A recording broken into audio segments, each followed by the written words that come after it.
Exactly. By the way, can you give us the 3-minute elevator pitch right now for Sheets and Giggles? Go for it. Yeah, sure. So S&G for short is a pun-based bedding company, as is obvious, and we sell bed sheets, comforters, duvet covers, pillowcases, throw blankets. We're adding in a bunch of new product lines this year and next. And we were founded in October 2017. Our sheets are made from a material called eucalyptus lyocell, which is very different than cotton or polyester or a lot of other fabrics that people are familiar with. And it's actually much more sustainable. So it uses up to 96% less water than cotton sheets. It uses less energy. It uses no insecticides, no pesticides. And it's a really, really fantastic product. Lower coefficient of friction than cotton. So it's smoother, softer, better for sensitive skin. We have people who have fibromyalgia, eczema, all sorts of different ailments, neuropathy. And they let us know that our sheets are the only thing that can help them sleep through the night. And that means the world to me, because I actually have a herniated C4, C5. And I don't know if you've ever woken up in the middle of the night because of pain, but Yes. it's torturous, right? And I'm sorry to hear that. And so, it's just something that I think when I started the company, I had this idea for like a really fun, sustainable bedding brand. And I didn't really realize the amount of lives it would like touch in a very short That's period great. of time and what we've been able to do. And even with the COVID-19 crisis, we've ended up donating $40,000 to the state of Colorado for COVID-19 emergency relief. Nice. And that means the world to me because, startups succeed, startups fail, and you don't really know what you're going to do or not. And I've seen companies that were doing great just completely evaporate in 2 weeks.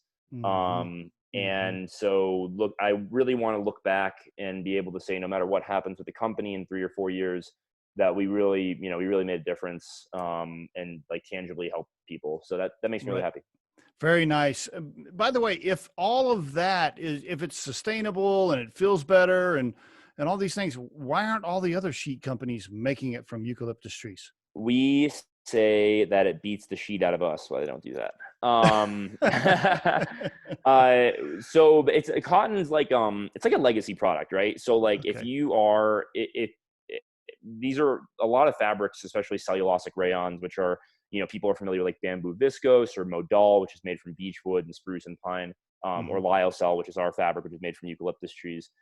People are familiar with cotton and polyester and maybe bamboo and linen, but like they're, when you look at the textile market, polyester, which is a petroleum-based synthetic, crazy cheap to manufacture. I'm talking a set of bed sheets you could manufacture polyester for probably like $3. I see. And so it's just one of those things where it's a pricing issue. I mean, our manufacturing costs are probably 3 to 4x what our closest cotton competitors' costs are. And that's why it really frustrates me when I see people sell cotton sheets for like $200 because their margins are fantastic. Right. But so it's a number of different reasons, and consumers buy what they're familiar with. And I think that companies, when they start up, they generally take like the route of least resistance. And truth be told, once you set up your supply chain and manufacturing, and your brand voice around, this is the best long staple cotton, like, multiple presidents sleep on our sheets. Like who cares? Then like, I think it's like impossible to kind of like branch away, no pun intended, with the competitor I just mentioned, branch away from, like this branding that is kind of now restrictive. And so, yeah, I think there's a lot of reasons to play into it. Gotcha. Now, and where can you buy the sheets besides your own website? Right. But, and it's sheetsgiggles.com. But besides that, Amazon?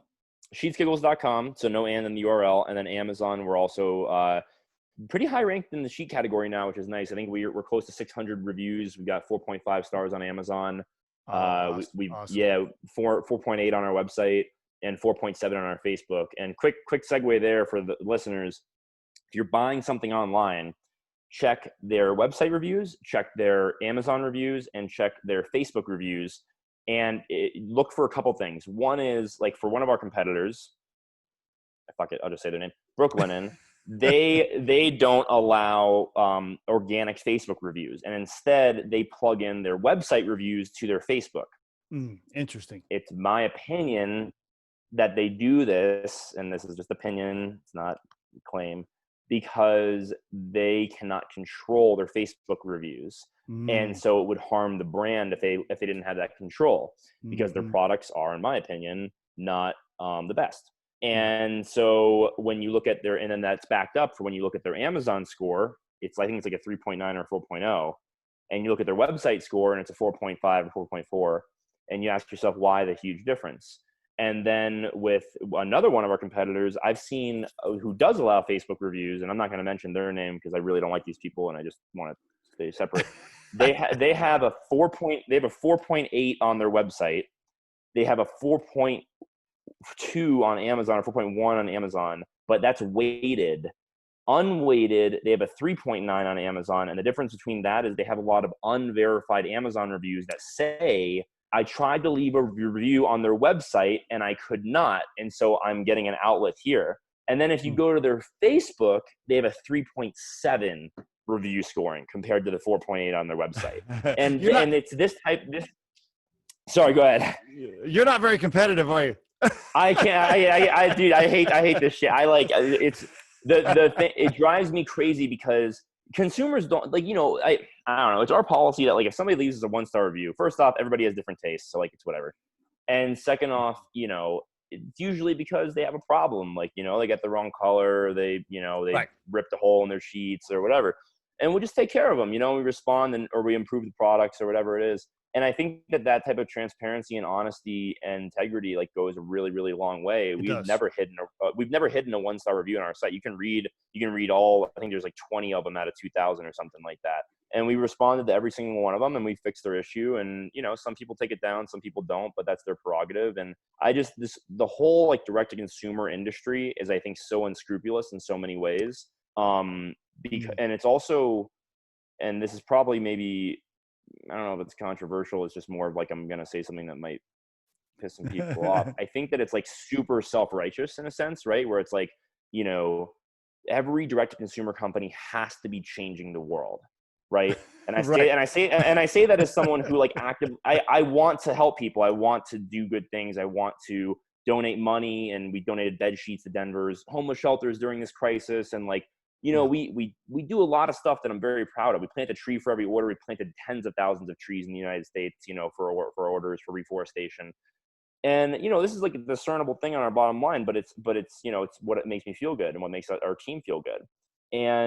But it drives me crazy when these direct to consumer companies are we're changing the ways that cultures interact with one another. And it's no, man, you sell a suitcase, or it's we're changing the way that people think about personal hygiene. It's no, you sell a toothbrush. What do you, it drives me crazy. And so that's anyway.